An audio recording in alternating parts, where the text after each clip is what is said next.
Ha?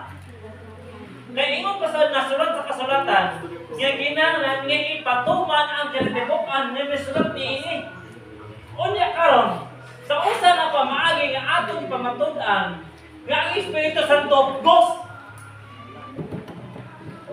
Nga nung mo gamit ng tag-Holy Ghost, nga ang Espiritu Santo, dili man siya persona.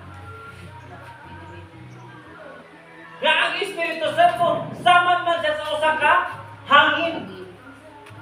Unya karon ni igsoon, kung naatan ni ana nga pamaagi, nga sama ra nga atong gikulangan ang naisulat sa kasulatan o ato pa kang gidugangan. Ha? Nga atong gidugangan ang pulong sa Ginoo.